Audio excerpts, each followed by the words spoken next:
রবীন্দ্র বিশ্ববিদ্যালয়ে স্থায়ী ক্যাম্পাস নির্মাণের অগ্রগতি নিয়ে ভিসি ডক্টর এস.এম. হাসান তালুকদারের সাথে শাহজাদপুর স্বার্থরক্ষা কমিটির বৈঠক অনুষ্ঠিত।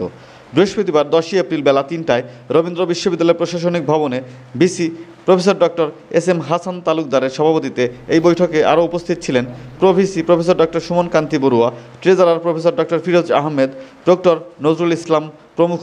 এছাড়াও শাহজাদপুর স্বার্থরক্ষা কমিটির পক্ষ থেকে উপস্থিত ছিলেন আহ্বায়ক অ্যাডভোকেট আনোয়ার হোসেন, সদস্য সচিব আমির হোসেন সবুজ, অ্যাডভোকেট রায়হান আলী, অ্যাডভোকেট মতিয়ার রহমান, রংধনু মডেল স্কুলের অধ্যক্ষ শহীদুল ইসলাম শাহিন, অসীম কুমার বাণী, রাজু আহমেদ, শাহজাদপুর সাংবাদিক ফোরামের সভাপতি রাজীব আহমেদ রাসেল, সানোয়ার হোসেন প্রমুখ। বৈঠকে রবীন্দ্র বিশ্ববিদ্যালয়ের VC professor doctor S M. Hasan Talukdar Rabindra বিশ্ববিদ্যালয়ের স্থায়ী ক্যাম্পাস নির্মাণ অগ্রগতির সার্বিক চিত্র তুলে ধরে বলেন, রবীন্দ্র বিশ্ববিদ্যালয়ে আমাদের যে ডেভেলপমেন্ট প্রজেক্ট যেটা আছে ডিপিপি, সেটি রিভাইজড বাজেট, সেটি প্রি অ্যাক্টনেকে সেটি আমাদের উপস্থাপন করার পরে তারা কিছু অবজারভেশন দিয়েছিল, সেই অবজারভেশনগুলো ফুলফিল করে আমরা সাবমিট করেছি। ওনারা আমাদেরকে জানিয়েছেন সেটা অ্যাক্টনেকে যাওয়ার জন্য সংক্ষেপ তৈরি করা হচ্ছে। এবং এই যে সফলতাটা যতটুকু আমরা পেয়েছি এর পূর্বে আর কখনোই প্রি অ্যাক্টনেকে সেটি অনুমোদিত হয়নি, যায়ওনি এবং আলোচিত হয়নি। তাই দিস ইজ ফার্স্ট টাইম এবং আমরা সফলতা অর্জন করেছি, কিন্তু দিস ইজ নট লাস্ট। এখনও সামনে অনেক রাস্তা আমাদের বাকি আছে আমাদের এগোনোর জন্য। অ্যাক্টনেকে যাবে, সেখানেও প্রত্যাখ্যিত হতে পারে, আমরা আশা করছি সেটি হয়ে যাবে। কিন্তু যতটুকু অগ্রগতি হয়েছে সেখানে ছাত্র, আপনার লোকাল পিপল যারা আপনার এলিট আছেন তাদের ভূমিকা, আমাদের শিক্ষকদের ভূমিকা আছে, আমাদের প্রশাসনের ভূমিকা আছে, বিশেষ করে সাংবাদিকরা প্রচুর লিখেছে, তাদের লেখনের একটা ভূমিকা ছিল, মিডিয়ার একটা ভূমিকা ছিল। আমরা সবাইকেই কৃতজ্ঞতা জানানোর জন্যই আমরা আজকে আপনাদের সাথে আমরা বসেছি যে আপনাদের এই বিশ্ববিদ্যালয়টা আপনারাই প্রতিষ্ঠিত করেছেন এবং সফলতার জন্য যে ভূমিকা রেখেছেন। আমি বিশেষ করে আমাদের প্রশাসনের একটা উপলক্ষ, আমরা মাধ্যম হিসেবে কাজ করেছি, সমস্ত কৃতিত্ব সবার। এবং সেই দিক থেকে বিশেষ করে আপনার একজন আজকে অনুপস্থিত আছেন চকর মালিথা, যিনি আপনার আন্দোলনের বাইরেও প্রশাসনও অত্যন্ত সক্রিয় একটা ভূমিকা রেখেছেন, নাহলে আমরা অনেকটা বিপদে পড়ে যেতাম। আমরা এই স্বল্প সময়তে করতে পারতাম কিনা, তার প্রতি আমরা কৃতজ্ঞতা জানাচ্ছি।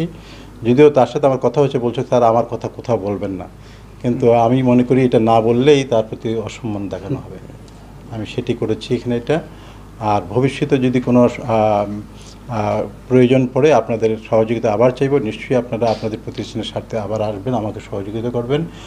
আর কোনো ধরনের প্রশ্ন যদি থাকে, এটা আপনাদের বিশ্ববিদ্যালয় যে কোনো ধরনের অনিয়ম হয়েছে বা ব্যত্যয় হয়েছে বা এটা হওয়া উচিত ছিল, এটা সরাসরি আপনারা আসবেন, অলওয়েজ ওয়েলকাম। মানুষ ভুল হতে পারে, আমার ভুল হতে পারে, একমাত্র শয়তানের পাপ নাই, মানুষের ভুল হতে পারে। সুতরাং আমার ভুল হতে পারে, যদি থাকে আপনারা ধরিয়ে দিলে খুশি হব। যেন আজকে আমার ভাই যে সাজেশনটা দিয়েছে আমরা গ্রহণ করেছি, আমরা এবং সেটাকে আমরা অ্যাড্রেস করার চেষ্টা করব। আমরা আজকে রবীন্দ্র বিশ্ববিদ্যালয়ের সম্মানিত ভিসি সাহেবের ডাকে এখানে এসেছিলাম, ওনার চেম্বারে। উনি অনেকক্ষণ ধরেই আমাদের কিছু তথ্য দিলেন বিশ্ববিদ্যালয় সম্পর্কে। সেটা হচ্ছে যে বিশ্ববিদ্যালয়ের 599 কোটি টাকা এ পর্যন্ত একটা স্যাংশনের প্রক্রিয়ায় আছে এবং উনি আশা করছেন যে এটা একনাকে আগামীতে এটা উঠবে এবং এ দিয়ে একটা ক্যাম্পাসে যাওয়া যাবে। বহুদিন সবার প্রতীক্ষা যে ক্যাম্পাসে কবে যাবে, নিজস্ব ক্যাম্পাসে কবে যাবে, সেই প্রতীক্ষার অবসান হবে, এটা আমরা প্রত্যাশা করি। এবং উনি ইন ডিটেলস এই সব বিষয়গুলো নিয়ে কথা বললেন।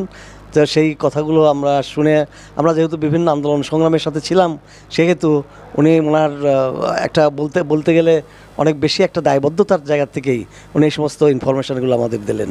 আমরা ওনাকে ধন্যবাদ জানাই যে আমরা রবীন্দ্র বিশ্ববিদ্যালয় সম্পর্কে আমরা আপডেটেড হলাম। এর আগে তো রবীন্দ্র বিশ্ববিদ্যালয় নিয়ে কেউ আমাদেরকে একটা দাওয়াত পর্যন্ত দেয় নাই, যদিও রবীন্দ্র বিশ্ববিদ্যালয়ের আন্দোলন সংগ্রাম, প্রতিষ্ঠা আন্দোলন সংগ্রাম আমরাই করেছিলাম। তার পরিপ্রেক্ষিতে রবীন্দ্র বিশ্ববিদ্যালয় যা হোক, তবুও আমরা খুব কৃতজ্ঞ ওনার কাছে যে এই তথ্যগুলো পেলাম। সবাইকে ধন্যবাদ।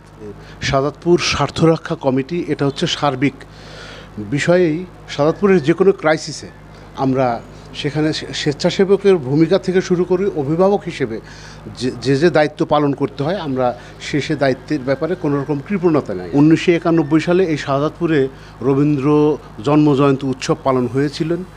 সেই অনুষ্ঠানের প্রধান অতিথি হিসেবে উপস্থিত ছিলেন তৎকালীন প্রধানমন্ত্রী দেশনেত্রী বেগম খালেদা জিয়া। সেই অনুষ্ঠানটা সাদাতপুরে এত বেশি প্রাণবন্ত ছিল যে সারা বাংলাদেশ এবং ভারত, কলকাতা থেকে শুরু করে জার্মান থেকে শুরু করে বিভিন্ন জায়গায়, এবং বিশেষ করে কালচারাল ব্যক্তিত্ব, বিভিন্ন বিশ্ববিদ্যালয়ের ভাইস চ্যান্সেলর, প্রধান সচিব সকলেই উপস্থিত ছিলেন। মানে ওইরকম উৎসব আর আমার জন্মের পর মানে কোথাও দেখি নেই, যেটা সাদাতপুরে 1991-তে। তখনই আমি এই আমাদের রাজনৈতিক ব্যক্তিত্ব অ্যাডভোকেট আনোয়ার ভাই আর আমাদের শ্রদ্ধেয় শিক্ষক প্রয়াত নাসিমউদ্দিন মালিসা স্যার, এনারা দুজন তখনই উদ্যোগ নিয়েছিলেন যে আসলে সাদাতপুরের মানে রবি ঠাকুরের কাচারি বাড়ি, এই কুঠি বাড়িরকে মানে আজীবনের জন্য জীবন্ত করার জন্য আমাদের প্রয়োজন, এই বিশ্ববিদ্যালয় প্রয়োজন। তখন কিন্তু আমি তৎকালীন সময় থেকেই রাজনৈতিক বিভিন্ন কালচারাল যে কোনো এই সামাজিক প্রোগ্রামে বড় ভাইদের সাথে একাত্মতায় থাকি। তখন আমি অনেক মানে টিনেজার ছাত্রনেতা হিসাবে ছিলাম। এজন্য আমি রবীন্দ্র বিশ্ববিদ্যালয়ের শুরুর যে প্রথম যে মানে বীজ বপন হয়, এবং 91 সাল থেকে 16 সাল পর্যন্ত, 2016 সাল পর্যন্ত, 2016 তো আমি জেলে, আপনারা জানেন, ঠিক আছে। সেখানে আমি দেখেছি যে এটা বাস্তবায়ন করেই ছাড়ছে। এই বিশ্ববিদ্যালয়ে সাদাতপুরে প্রতিষ্ঠিত করছে দুইজন ব্যক্তি, যার অবদান অনস্বীকার্য। সেটা হচ্ছে আমাদের নাসিমউদ্দিন মালিসা স্যার আর অ্যাডভোকেট আনোয়ার ভাই।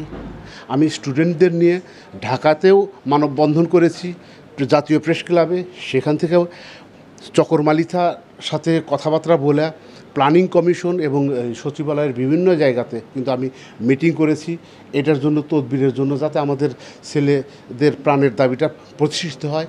সেটার আলোকেই আল্লাহ দিলে আলোর মুখ অনেকটাই উঠে এসেছে। আজকে ভাইস চ্যান্সেলর মহোদয় যে পজিটিভ কথাগুলো বলেছে, যে আমরা যে পরিশ্রম করেছি সেটা সত্যিকার অর্থেই কাজে লেগেছে। ইনশাল্লাহ আপনারা দোয়া করবেন যে একনেকে আল্লাহ দিলে যদি মানে বাজেটটা চলে আসে, তাহলে আমরা মনে হয় যে অনেক বেশি খুশি হব এবং সাদাতপুর অনেক বড় বড় চমক সৃষ্টি হবে। যদিও এই বিষয়ে আমি আমার রাজনৈতিক অভিভাবক ডক্টর এম এ মুহিত সাহেবের সাথে আমি ফোন আলাপে কথা বলেছিলাম যে ভাই, আমার রবীন্দ্র বিশ্ববিদ্যালয়ের ব্যাপারে আপনার কোনো কিছু করণীয় আছে কিনা। তিনি বিভিন্ন মন্ত্রণালয়ে ফোনে যোগাযোগ করেছে এবং বিশ্ববিদ্যালয়ের সহযোগিতার জন্য তিনিও সার্বিকভাবে আমাকে কথা দিয়েছেন, মন্ত্রণালয়ে তদবির করেছেন। আশা করি সাদাতপুরের বাসীর প্রাণের দাবির আলোর মুখ অবশ্যই সবাই দেখবে, এবং আপনারা দোয়া করবেন যে সাদাতপুরের প্রত্যেকটা কাজে আমরা যেন সাদাতপুর স্বার্থরক্ষা কমিটির মানে সক্রিয় থাকি।